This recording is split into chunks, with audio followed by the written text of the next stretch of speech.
Section 22. The Buddha and Enlightenment.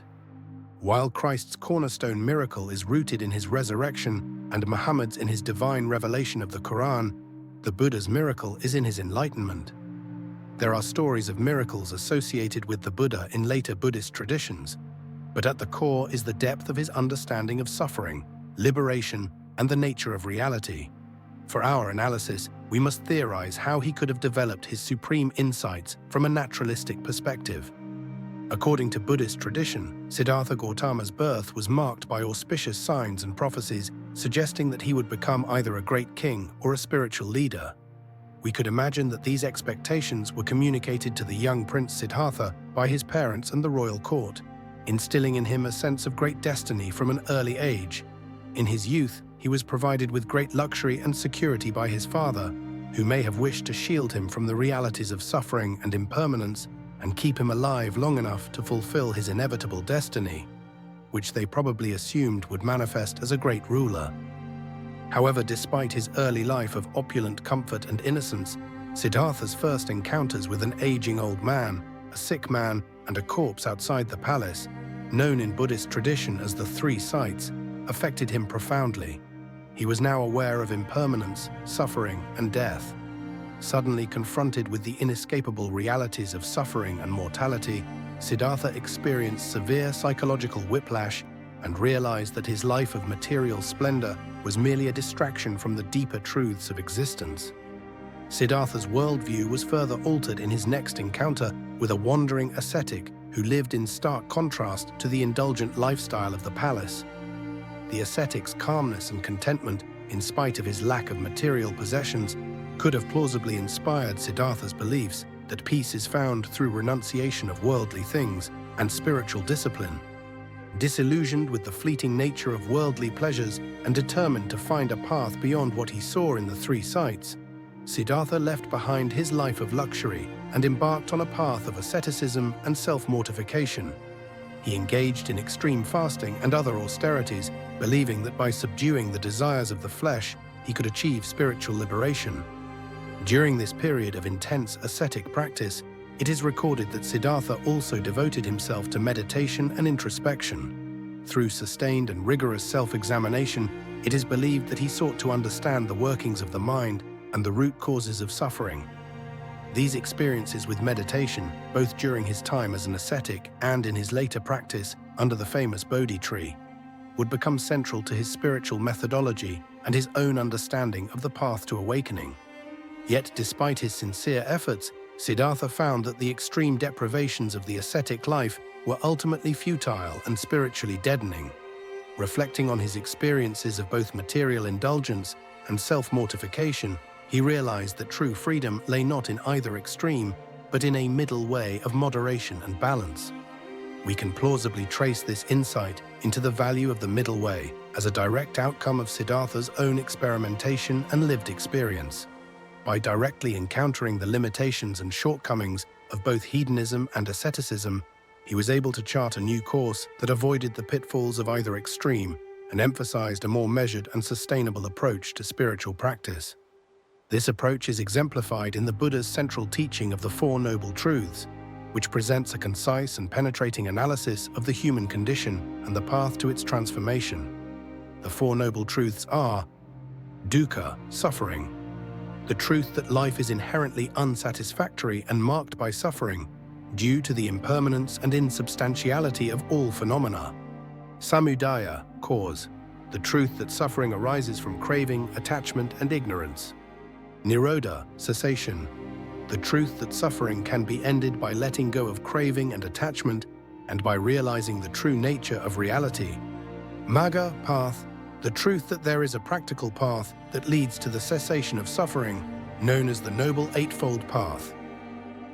The Noble Eightfold Path, in turn, consists of right view, understanding the Four Noble Truths and the nature of reality; right intention, having a compassionate and non-harming attitude; right speech, speaking truthfully, kindly, and helpfully; right action, acting ethically and non-violently; right livelihood, earning a living in an honest and harmless way; right effort, cultivating wholesome states of mind and overcoming unwholesome ones; Right mindfulness, developing clear and focused awareness of one's bodily sensations, feelings, thoughts, and surroundings.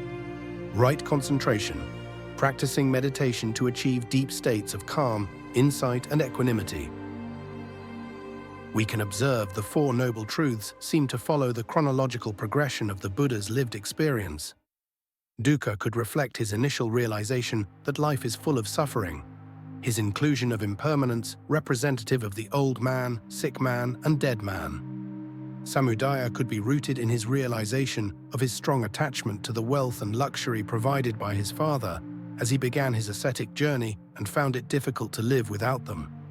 Nirodha could represent his mental breakthrough in how to let his old cravings and comforts go by focusing on pursuing truth and enlightenment.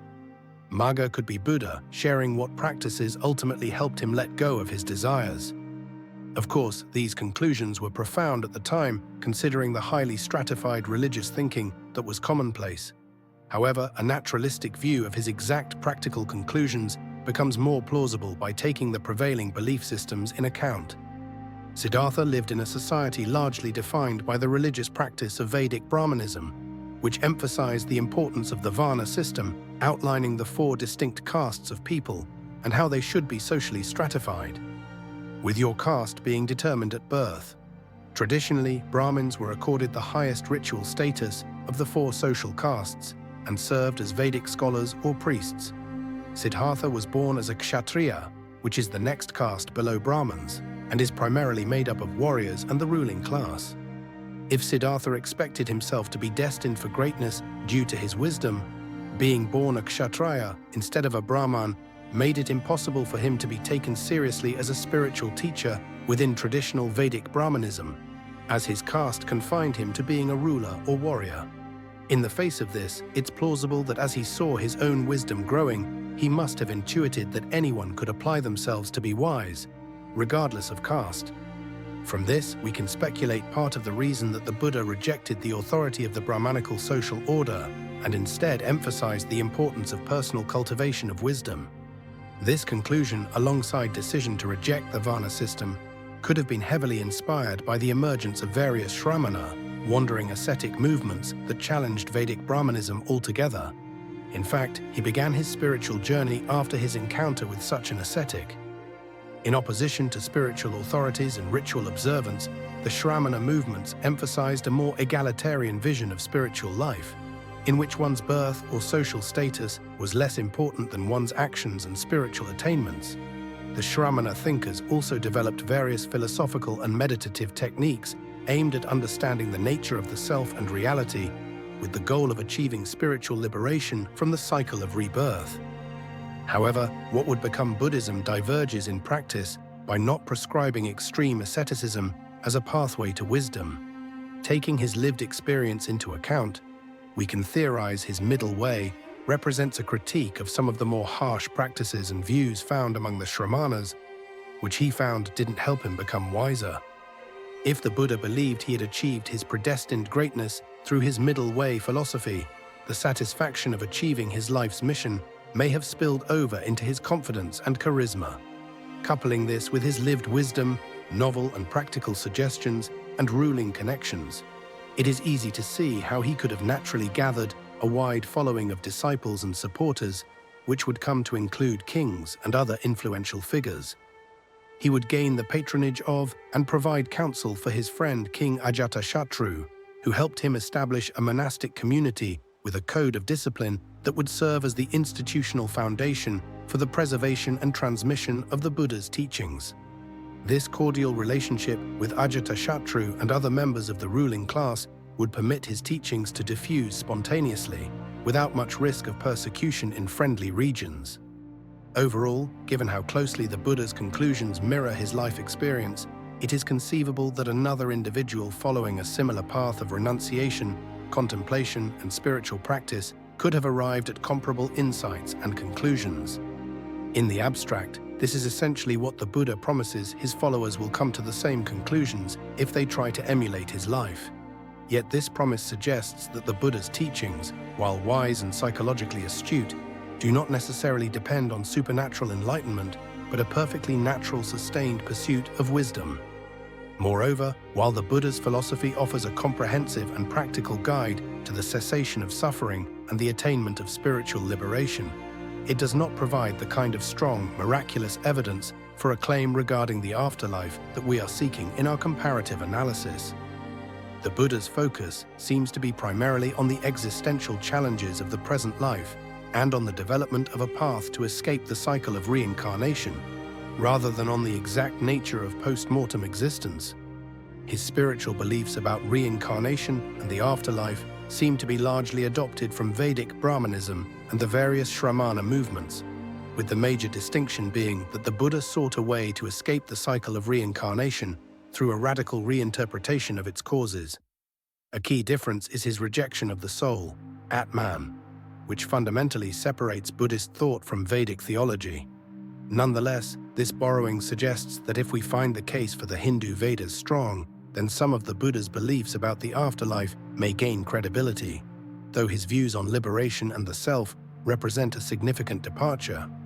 Despite the lack of strong miraculous evidence for the Buddha's afterlife claims, this does not diminish the profound wisdom and transformative potential of the Buddha's teachings, or their enduring significance as a spiritual and philosophical tradition.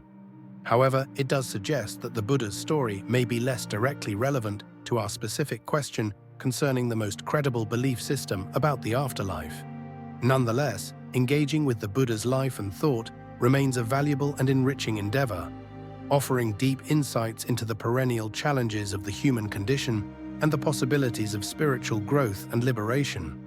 By understanding the Buddha's journey and the emergence of his philosophy in their full historical and human context, we can better appreciate both the unique genius of his achievement and its wider significance as an enduring source of wisdom and inspiration.